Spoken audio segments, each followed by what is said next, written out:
Welcome back to Deadball TV. We have our CONMEBOL Round 10 recap. We're going to be going through our match-by-match analysis in this video, our biggest takeaways, biggest winners and losers from the window overall. But we're starting with a fun fact that I wanted to drop right off the gate, which is we had 17 goals in Round 10 of CONMEBOL. And that might not sound like a lot, but for South America, that's a montón. In Round 9, for comparison, we had 7 goals total in the 5 games. So things absolutely popped off. Now, that's not because we had a bunch of 4-3 thrillers.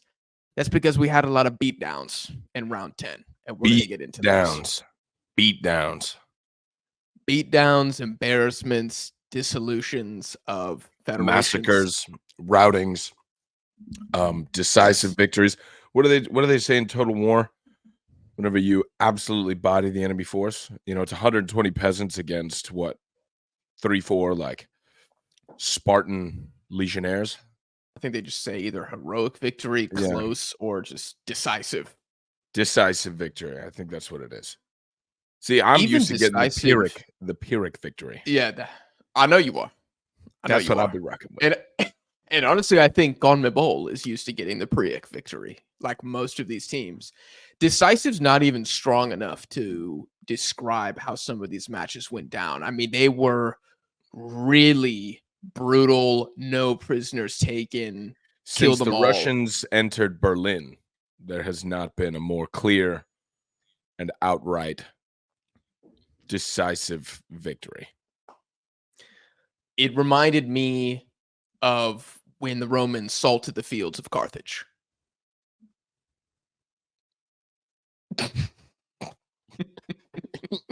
You can't make me laugh. I'm gonna pop up the lung.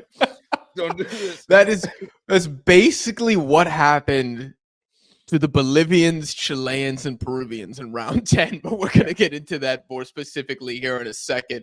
Guys, if you want more videos about CONMEBOL, make sure you hit subscribe. We're going to be back covering the entire qualification process all the way up to the 2026 World Cup. Before we get into our match-by-match analysis, number one, drop a like on the video, please, for either the CONMEBOL footy knowledge or the historical jokes and knowledge, which is probably better than the ball knowledge. And then drop another like on there because I'm sick as a dog and I'm picking today to be with you people.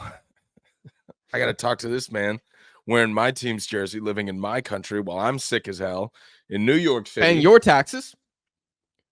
Yeah. I'm kidding. I don't pay taxes. I know you don't pay taxes. Cash on. I'm paying taxes. Good God. Anyway, the point is. Me too. We're out here. The point is, I better see some comments saying "get well soon, Connor." Heart emoji, please. The point is, I'm off that Dayquil. You have the Dayquil. I'm off my 3rd Café con Leche, so we'll see where this episode ends up in a second. Let's get into our very quickly overall from the window on aggregate winners and losers, guys. Comment yours down below. It can be a player, manager, federation. Well, it couldn't be a federation. Player, manager, whoever you want to go with. I'm gonna say my biggest winner from October has to be the Paraguay national team.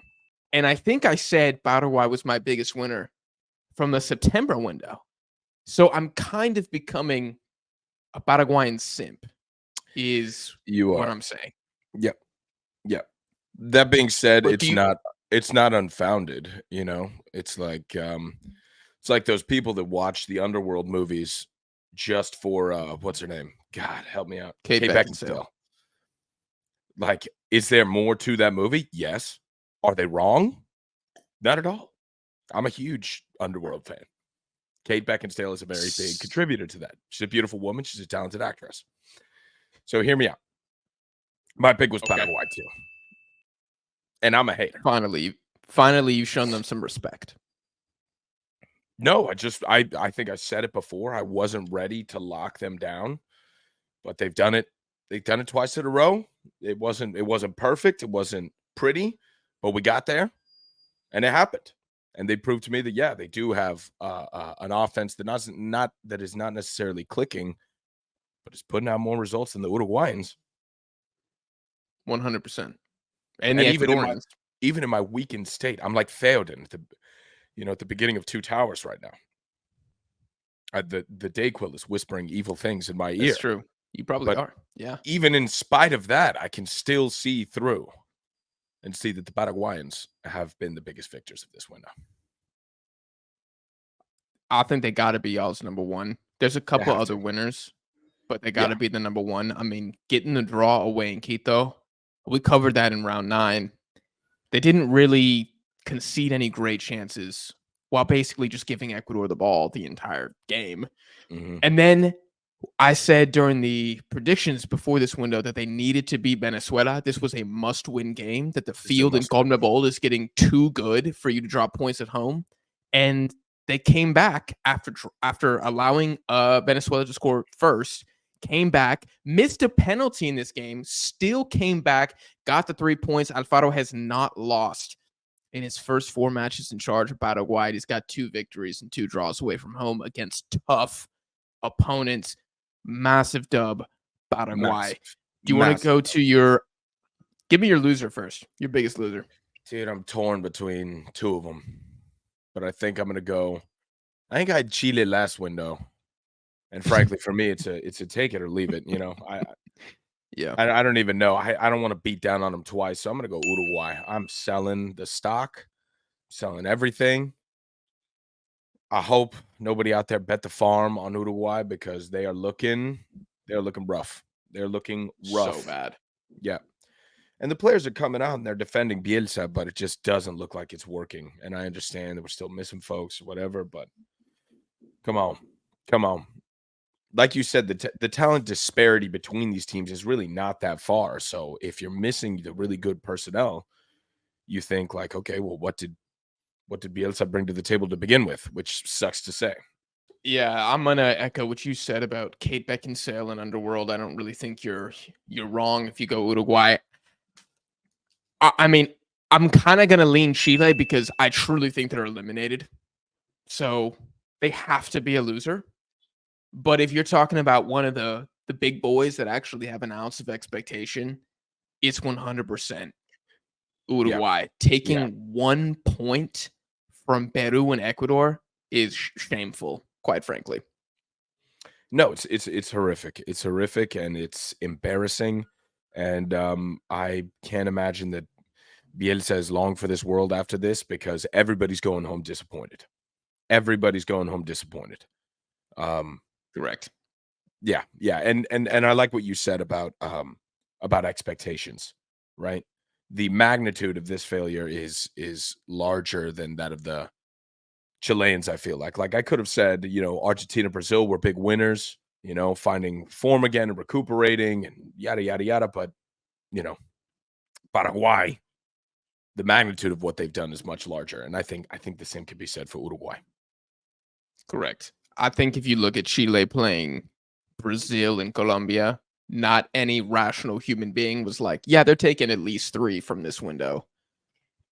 But every rational human would expect Uruguay to get at least 3 points from From Peru one and of them, Ecuador. dog. Somebody do something. Bro, they didn't even take 2 points. They didn't even get 2 draws. They No. lost in Lima. Yep. Massive L. Massive Massive L. We'll get to Paraguay or Uruguay in a second. Let's start with the Colombia game. Colombia 4, Chile 0. I'm gonna be straight up. This could have been a 7-0. Yep. Yep. You and I both had Colombia 3, Chile 0 as the predictions, so we're pretty spot on with this one. I really don't know what to say about this match. I just want to ask you one question. Are Colombia a top 5 national team in the world right now? Dude, that's tough to say in regards to this match because I agree. Like one of my first notes here is if you give this Colombia a chance, they will score. They will score. If you give them an opportunity, they will score. So you cannot. That being said, this Chile didn't even look like they wanted to be there. No, dude. They did not. They put up almost, I mean, it was just an embarrassing attempt at a football game here from Chile. And I say that with no animosity in my heart, truly. None. But the man marking wasn't there, the formation wasn't No. there, the effort wasn't there. Nothing was there. They brought nothing to the table today, and Colombia capitalized on that. So in a sense of, do I think they're a world-class team? Yes, 100%, they're a world-class team. I mean, you're getting guys like Sinistera involved, but they could do it with everybody. They can do it with everybody. It's not like a Colombia that is entirely dependent on James. I think you rely on him for the big difference makers in big games, like against Argentina. I think if they're not top 5, they're top 10 without a doubt. If they're not, they're probably 6-man I'm if they're going not top fifth. 5. You going 5th? I'm going fifth. I'll debate anybody about that. I think this team is insanely good. I think how they're set up, the midfield composition is perfect. The fullbacks complement the CBs well.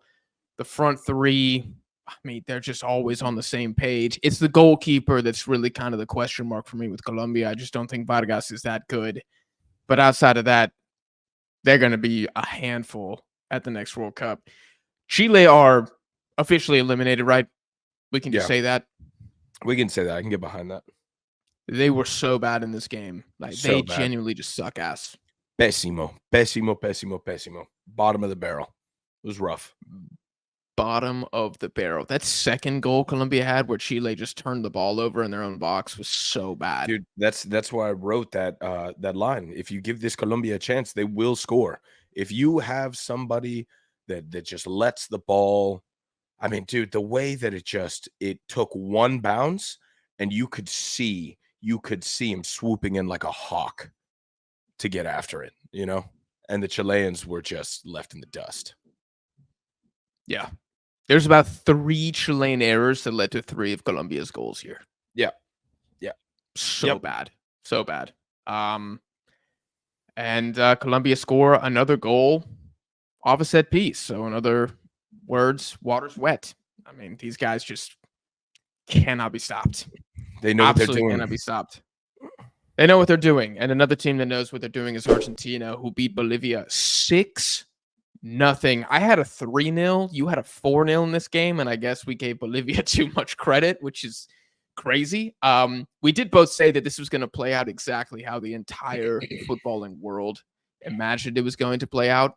And it did. I mean, it was just complete domination from Argentina. 10 shots on target. Absolutely ridiculous.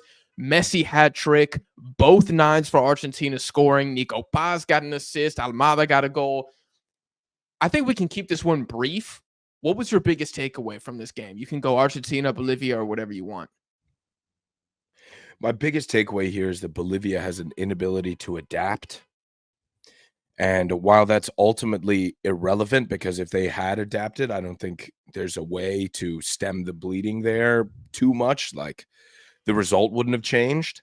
But you have to think that this Bolivia, who looks so good at home, are able to hold this to a 2-0 or a 3-0, something like that. But You think I that's really because they do. folded early?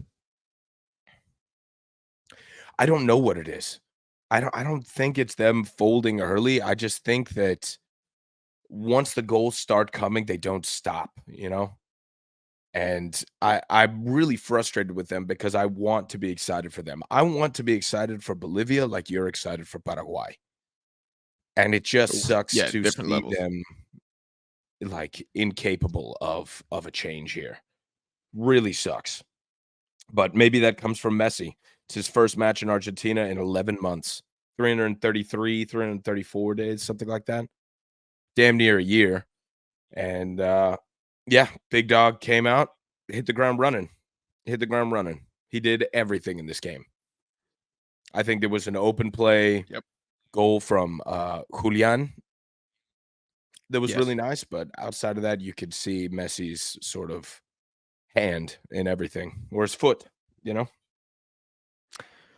My biggest takeaway from this game is that Bolivia are still back, but I think we all forgot what the hell that actually means. Yeah. Bolivia being back means very difficult at home, horrendous away. That has always been the Bolivian way. That's the Bolivian model. And so I think you look at this team, and some people will look at this result like the worst results of CONMEBOL qualifying so far have involved Bolivia on both sides of the victory, losing 5-1 to Brazil, losing 6-0 to Argentina, and beating Venezuela 4-0. Now, 2 of those games were on the road. Can you guess which ones? And one of them was played at home. Also, take a guess down below in the comments. This is just who Bolivia are. We were just seeing them be terrible at home to start qualifying, and that was the weird thing. That was What didn't make sense. Strange. Yeah. Correct. And I think we said this in the match day 9 recap, or at least I said it. I mean, Colombia should have won the game. Like, they just could. They turned into Brazil. They couldn't put the ball in the back of the net. Bolivia scored Puskas nominee. And it's a phenomenal historical result for Bolivia. Let's not take that away. But I also think the box score merchants were like, oh, Bolivia's going to finish like 3rd in qualifying. No. They're going to continue to lose almost every single game, if not every single game away. Yeah. But if they keep winning in El Alto, or if they move venues again, I don't know, they'll probably find an even higher mountain. They're going to probably finish in the top 7. It might be 7th, but they're going to be there because of the victories. And they're still on pace. They're still on pace. I have that down too. The only team that had worse man marking than Chile this match day was Bolivia, but they are still on pace. That will ultimately not matter, and nobody will remember that when Bolivia qualifies for the World Cup. Or should they? They will not care. No. You know what's crazy, dude? What? 10 games in for Bolivia. There's been 32 goals involved in those 10 games. That is insane. So every Bolivia game, you're guaranteed to see the ball go in the net for either team a total of 3 times. Meanwhile, you have Paraguay, who have scored 4 and allowed 4. So you're getting like 0.75 goals per match involving Paraguay and 3 involving Bolivia. So if you just want to be entertained, watch the Bolivians. That's kind of what I'm saying. Watch the Bolivians, yep. Now, 2 teams you should not watch if you want to be entertained are Ecuador and Uruguay, who played out a 0-0 draw in Montevideo. I had a 1-1. You kind of went with the little, throwing down the gauntlet for Ecuador 1-0 here. This game was so just poor, man. It just, like, Ecuador are so, I love them to death, but they're a terrible watch. Like, there's nothing going forward. In this match, Ecuador's front 3 created 0 chances the entire game. Gonzalo Plata, who was basically banned for his involvement in that Kendry Pies strip club. By the way, Kendry Pies was benched in this game, didn't play at all, did not see the field. So the KFC TikTokers down. Y'all still can't score. You gonna blame him still? Probably. Gonzalo Plata started both games in this window. 2 starts. How many chances do you think he created in both games? 2. You flatter him. 0. 0 chances created. 0 chances created, but it's Kendry Pies' fault that this team can't score. Okay. That's interesting. I'm looking at my notes here, and I see that my prediction, I had a draw initially, and I scratched that out because, I wanted to throw the gauntlet down for Ecuador. Now is the time. You need to strike while the iron is hot, while the opportunity is there. And frankly, I should have known better. I'll accept my miss here because I should have known better, dude. No, I'm going to give you partial credit because Ecuador let you down. Yeah, but you got to know. You got to know. When you know, you know. When you know, you know. And I'm starting to know pretty well with this Ecuador team. They are, to me, if there's teams that I feel like I can predict with 100% accuracy what's about to happen, it's Ecuador and Paraguay. I'm just like, because it's the same damn game every time, dude. It's the same game. The wingbacks and Moises Caicedo do everything offensive for Ecuador, and the front 3 are just chilling. And, like, I understand why Ecuadorian fans are so upset. But Yeah. also, there's if you check the blogs, there's no agreement on what to do. No. If Kevin Rodriguez starts up top, it's oh my god, why aren't we starting Valencia? Kevin Rodriguez is a tronco. If Ana Valencia starts, it's he only scores against Bolivia. He's washed. Why is he starting? If you start Leonardo Campana from Inter Miami, he's a pretty boy. He only scores the MLS. So I just hear like it's like Kendry Pies, he's a TikToker. Gonzalo Plata, he just cares about money. That's why he went to the Middle East. Y'all don't have any players left. You've branded every single one as trash. So I don't know. What do we do? I don't know now? if that's beneficial. Yeah. What do we do? Do you and I file the one-time switch? Do we get Martin from Ecuador Heroes start playing the cam? I don't know. Somebody's got to. Something's got to happen because it cannot, like, it's just unfair to watch Galindez and the entire back line just ball out every single game, and then nobody does anything on the other end. You know, it's like the group project's getting a 65 overall because they're putting in 0, you know? They were in charge of the conclusion. Everybody else did their part. You can't put it away. You can't finish. Can't finish the essay. It's totally unfair. I mean, Galindez's save against Valverde, that was a world-class save. Yep. And he relegated Valverde back to objective irrelevance with that save. There was like a brief moment where I was like, oh, maybe? Nope. Still no. Yeah, you know, Fede almost had us about twice in this game, but you know. No. But he didn't. The proof is but he didn't, and that's what we will know. That's what we will know. That's what we will remember. And you know what? Darwin didn't either. Darwin didn't either. My other note here was Darwin was on his best behavior during that little bust up that they had. I think it was at the end of the first half. Best behavior, dude. He came up and he was apologizing, you know, in front of the cameras. He's like, hey, we're all friends here. Doesn't matter at the end of the day. Doesn't matter. Really unfortunate. Really I will say Uruguay were the better side. And if that Darwin Nunez shot that comes off the post goes in, then not all the fires, but some of the fires would be, you know, put out with this side. But the ball didn't go in the back of the net, and you failed to score for, what is this, the 4th game in a row? Yeah. Uruguay. Players at Liverpool, Real Madrid, Manchester United, Napoli, Atletico. You can't score in 4 straight games? These were not games against Brazil, Argentina, Colombia, and Paraguay. I mean, Paraguay was one of them. It's inexcusable. I want to ask you, which team has a higher panic meter right now for qualification to the 2026 World Cup? Ecuador or Uruguay? Who is the SpongeBob Office on Fire meme right now? I think Ecuador has more.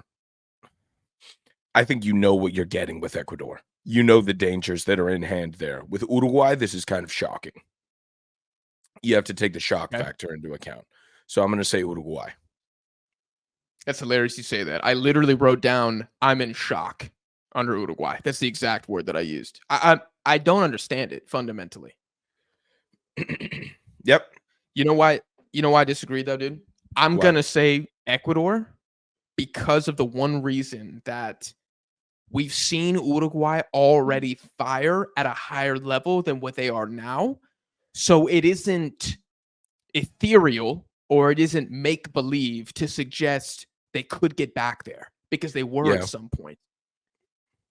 Like, the car's broken, like, right? The tires are flat on the car. But at one point, this thing was driving.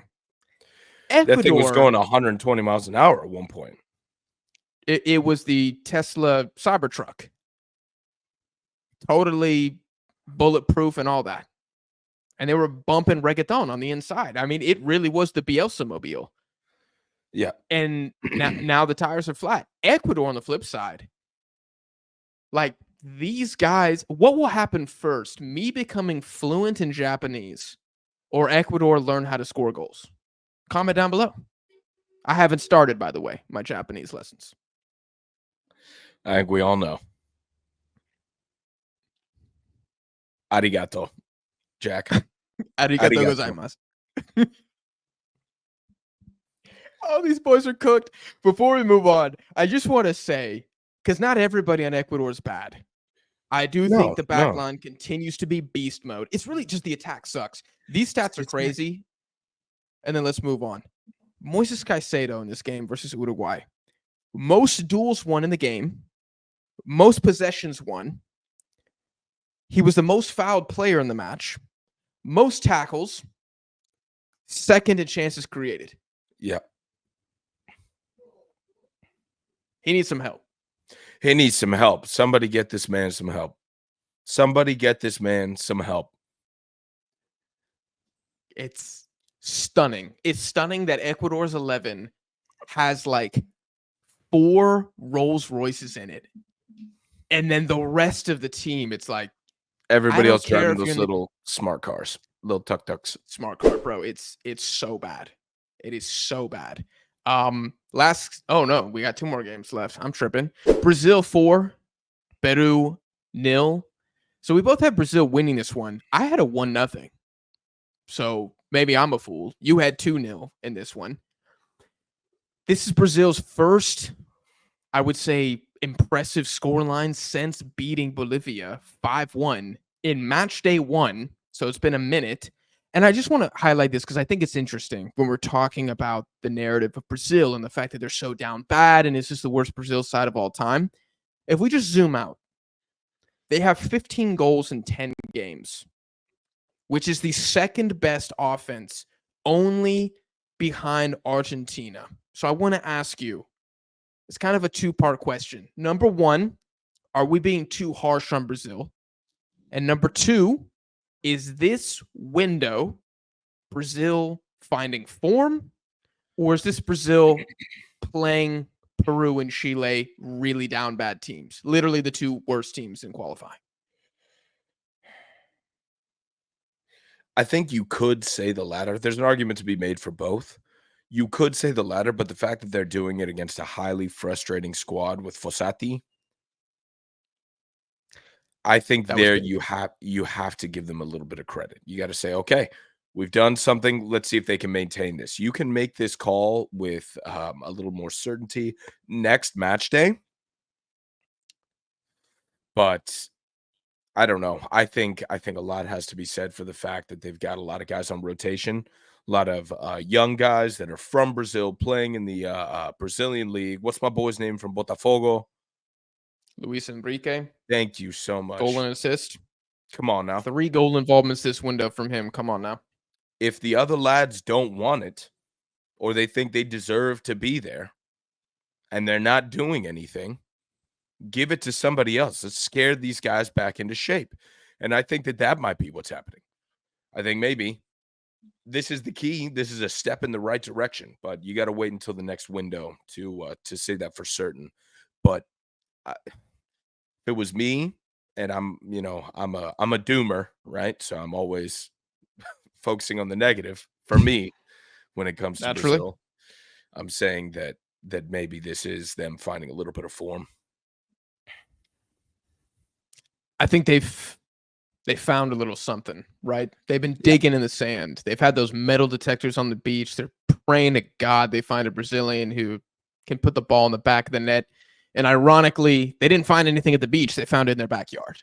Yep. They found 2 gems in the backyard. You didn't even have to leave. You didn't have to leave your neighborhood. You didn't have to leave the barrio to find it. No, you didn't. My boy was next door. You rarely do need to leave the barrio, to be fair. Yep. Barrio's got everything you need. Barrio's got everything you need. And the barrio gave you 6 points this window, albeit against terrible teams. Nah, but 6 points are 6 points. This is CONMEBOL qualifying. Correct. You have to take that because guess what? You're going to need these 6 points next window. Yes. For Peru, this is the first time they've conceded 4 goals since Japan beat them 4-1 in 2023. So, I had to drop that gem. Arigatou gozaimasu. And this is the first time they've allowed 4 goals in a qualifying match since losing to Brazil 4-2 in 2020. Well, So maybe this is not a special result at all. Maybe this is just commonplace. well, I don't know if you could say that with Fossati at the helm. Brazil might have No. just shown up and been Brazil. Give me a percentage chance of Peru making the World Cup. They are currently in 9th with 6 points. They are 5 points behind Venezuela. Give me a percentage. I think we got we got a 45% chance that they make that 7th spot. Oh! Now hear me out. Oh. Hear me out. Okay. Venezuela showed us a little bit of good and a little bit of bad. Bolivia also shown us a little bit of good, a little bit of bad. I think Peru's a team that can get it done at home and away, depending. So, big dog, all it takes is 2-1 nils, and you're back in the conversation. Yep. I mean, 2-1 nils, and you are literally in 7th place. And you know what? They got Chile next. They can win that game. The time is now. The time is now. Reclaim your honor from that World Cup game that was disastrous. Run it back. You know what's also crazy? In the window after that, it is literally do or die for Peru. They got, oh my gosh, they got Bolivia at home and Venezuela away. I mean, that's it. That's it right there. If they are held 1-1 with Chile or 0-0 with Chile, right after that, baby. Right after that. But they can get The it Chile done. games at home too. Ooh, all right. Tell me right now. Tell me right now. Tell me right now that they can't take. They could take 9. I don't think they Could will. take. They also have They could. Argentina away in between that. That's an L. But No. they could take 7. I don't think they could take. They're not beating Yeah. Venezuela away. Hell no. But they could maybe Could be take tough. 7. So it's kind of crazy. Peru, as washed as they were and kind of still are, they're not dead. They're not dead. Not Signs of life. dead yet. Signs of life. Let's conclude with Paraguay 2, Venezuela 1. I thought this was the best of round 10 in CONMEBOL. I had 2-0 for Paraguay. You had a 1-0 for Paraguay. So we both got the Paraguayans winning here. I said it was a must win, and they won. And the fact that Antonio Sanabria, who I looked it up, he had 3 goals in his previous 32 appearances for the national team, came on as a sub and scored a brace. I mean, if it ain't written in the stars, I don't know what is. I mean, Paraguay, they're going to the World Cup. Stamp it right now. What it's looking like. Stamp the passport. Yeah. Stamp the passport, pack your bags, buy the new suitcases. This is the moment. Yeah, it's looking like it. How much trouble? Sorry, I just want to ask. 1 to 10, how much trouble are Venezuela in?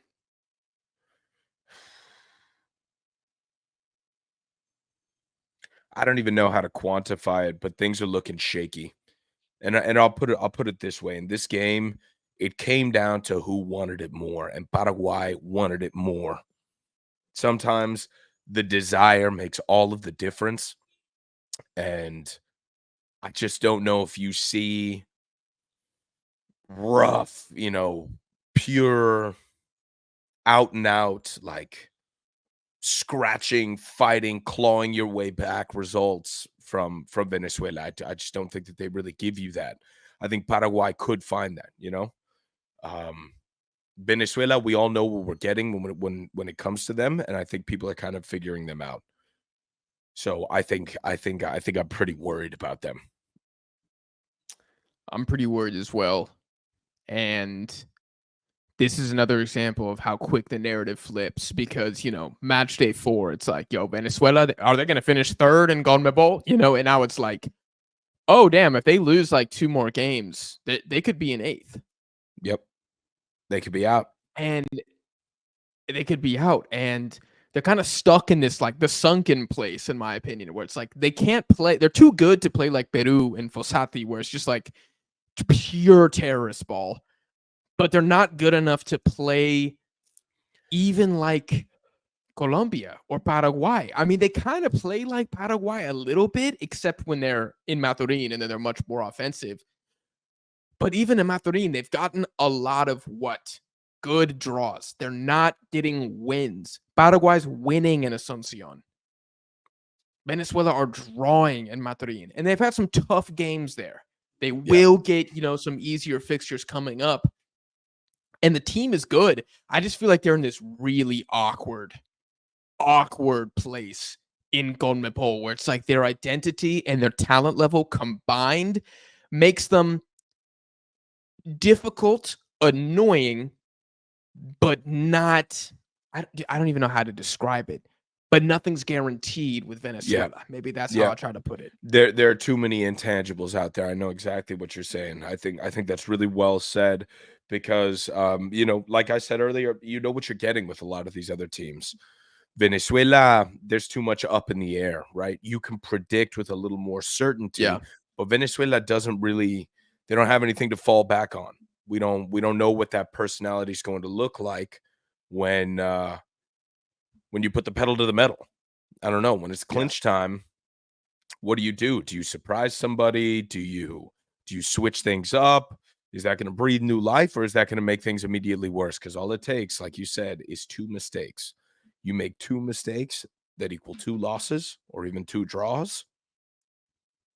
All of a sudden, you're not relying on yourself to carry you through. You're relying on everybody else to do poorly so that you can make up lost ground. And that's not what you want. No, it's not. They don't have a trap card. No, they don't have a trap card. Nope. I mean, if Venezuelans are watching and y'all think you have a trap card, let us know. Let us know what it is. But I want to know it. I want to know too. I don't know what Batista can do to get the team playing better than they are. Like he's getting Solomon Rondon to be like a top 3 striker in CONMEBOL right now. Yeah, like 33, 34. Like what else do you want him to do? I don't know.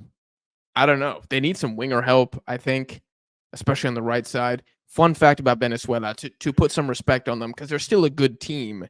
John Aramburu, who scored in this game against Paraguay. Beautiful Aramburu.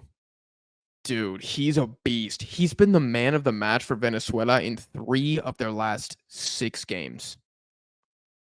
He's a right back, by the way. Yeah, he's the truth. Crazy. He's the truth. That's crazy.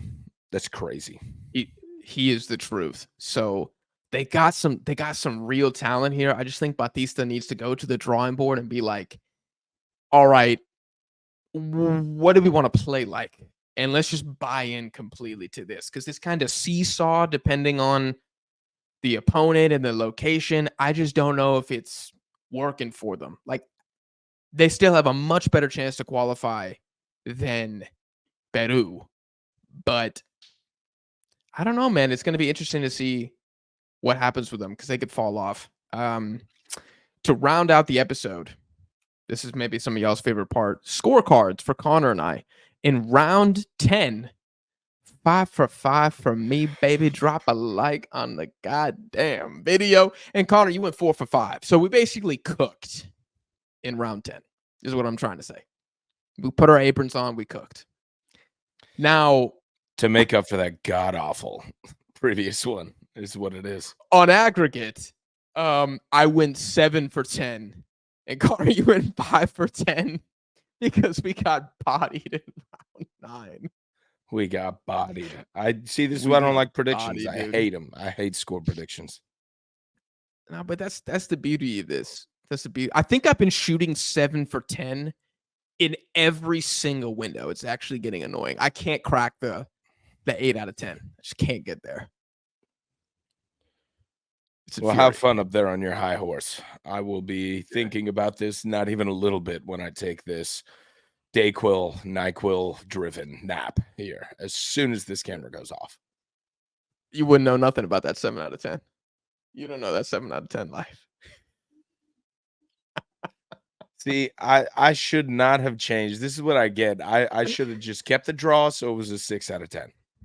Should have done that. Yes, Foolish boy. you were so close. I mean, don't get mad at me. Get mad at Ecuador because I'm mad at Ecuador. I am. So we can be frustrated together. Guys, we hope you enjoyed this recap of CONMEBOL round 10. If you did, drop the video a like. Let us know your biggest takeaway down below in the comments. Be sure to wish Connor your best regards, and that he feels better, that the day quill does not claim his life. We appreciate you guys for watching. If you're listening on streaming platforms, please give the podcast a 5-star rating, and we'll see you guys in the next one.